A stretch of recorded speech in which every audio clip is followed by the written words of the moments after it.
अपने कुछ इंटरव्यू को देखें तो क्या वो पिछले 2 साल से दिल्ली की जनता को लगातार झूठ बोल रहे थे, या कल किसी चीज को पर्दे में छुपाने के लिए झूठ बोलना उनकी मजबूरी बन गई। तीसरी चीज मैं ये कहना चाहता हूँ, टैंकर घोटाले के ऊपर मैंने इससे पहले एक चिट्ठी लिखी थी। जब मैं मंत्री बना था, मंत्री बनने के 1 महीने के अंदर, ये एक रिकॉर्ड है, मंत्री बनने के 1 महीने के अंदर मैंने शीला दीक्षित के खिलाफ 400 करोड़ के घोटाले की रिपोर्ट तैयार की थी। और जिस दिन वो रिपोर्ट मैंने माननीय मुख्यमंत्री महोदय को भेजी, उस दिन क्या किया गया वो पूरे देश के सामने है। और कल जब दोबारा मैंने एंटी करप्शन ब्यूरो से मिलने का टाइम मांगा, उसके बाद क्या हुआ ये भी पूरे देश के सामने है। चौथी चीज में ये कहना,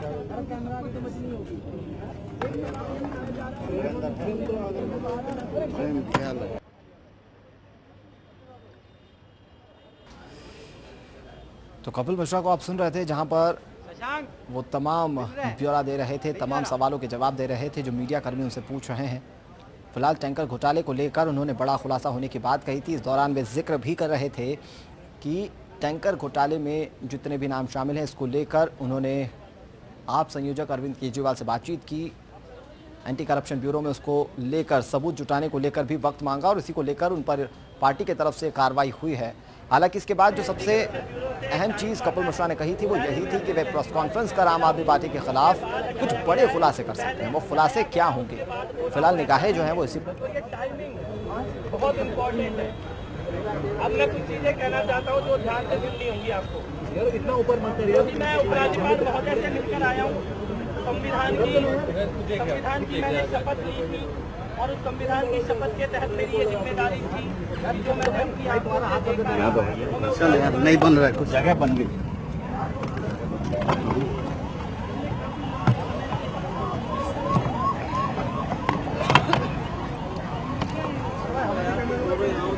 लाइन में पहुंच ही नहीं पाए, कैसे पैंट पकड़ के।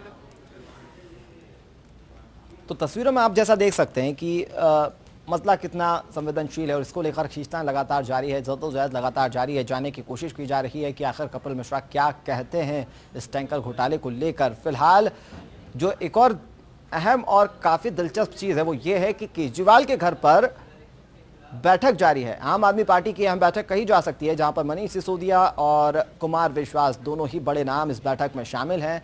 क्या इस बैठक में ये कोशिश की जा रही है, ये चर्चा की जा रही है कि आखिर कैसे जो फूट होते, जो दोफाड़ होते आम आदमी पार्टी में नजर आ रहे हैं उसे रोका जाए, या फिर और आगे की रणनीति क्या हो आम आदमी पार्टी की, इस पर विचार किया जा रहा है। काफ़ी दिलचस्प, काफ़ी अहम ये बैठक कही जा सकती है। लेकिन वहीं दूसरी तरफ अगर बात कपिल मिश्रा की करें तो इनकी प्रेस कॉन्फ्रेंस का इंतजार सभी को, क्योंकि ये कई बड़े खुलासे कर सकते हैं, इसके संकेत उन्होंने दिए हैं और इसका इंतजार हर कोई कर रहा है। सभी की निगाहें उनके इस प्रेस कॉन्फ्रेंस पर। बता दें आपको कि टैंकर घोटाले को लेकर जैसा कि वे कह रहे हैं कि ये उनका दायित्व है कि वे टैंकर घोटाले का खुलासा करें, इसको लेकर वे लगातार सबूत जुटा रहे हैं। कुछ साक्ष्य इन्होंने एंटी करप्शन ब्यूरो के सामने रखने की बात कही और इसके लिए उन्होंने समय भी मांगा। अब समय जब मांगा तो उन पर आम आदमी पार्टी की कार्रवाई हो गई और उसके बाद वे लगातार आम आदमी पार्टी के खिलाफ मोर्चा खोले हुए हैं। ऐसे में आम आदमी पार्टी भी बैठक कर रही है, जानने की कोशिश कर रही है कि आखिर वे कैसे इस स्थिति से निपट सकते हैं। फिलहाल मनीष सिसोदिया, कुमार विश्वास दोनों ही इस बैठक में मौजूद हैं। वहीं दूसरी तरफ बात अगर कपिल मिश्रा की कर ले तो ये मीडिया से मुखातिब होते हुए कुछ तस्वीरें हमने आपको सीधी दिखाई भी थी, लेकिन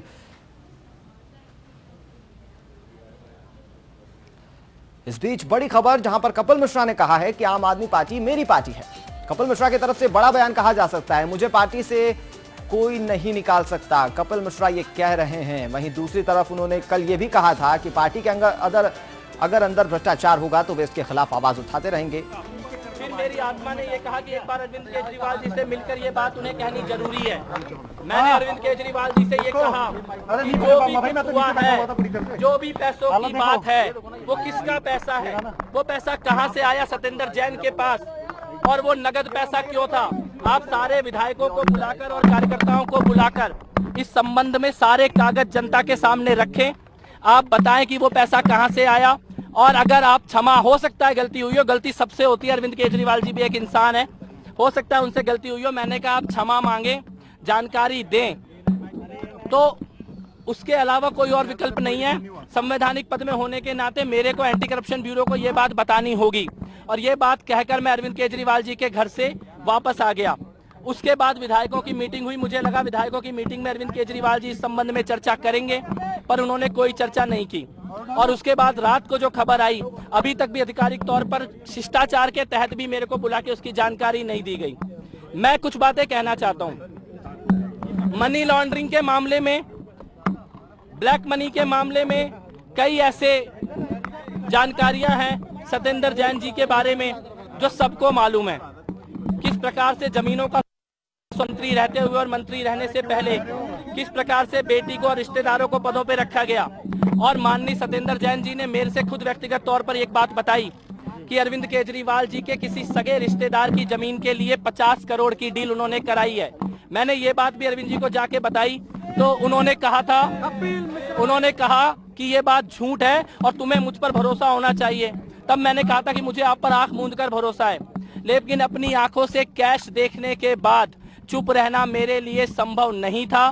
कुर्सी जाती है तो जाए, प्राण चला जाए, बापू की समाधि के सामने खड़े होकर जिम्मेदारी से कह रहा हूं, प्राण भी चला जाए तो चुप नहीं रहूंगा और चुप कोई नहीं रहेगा।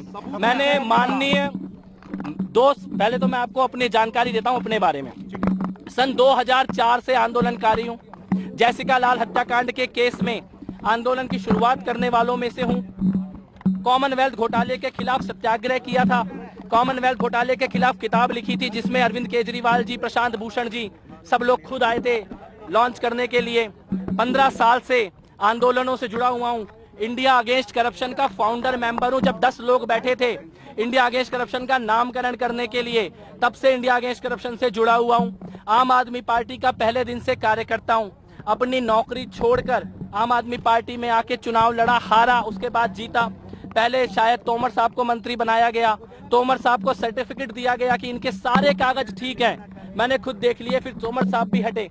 उसके बाद आज सत्येंद्र जैन जी को भी सर्टिफिकेट दिया जा रहा है ईमानदारी का, लेकिन कागज मैंने भी देखे हैं, अपने हाथों से उनको कैश लेते हुए मैंने देखा है।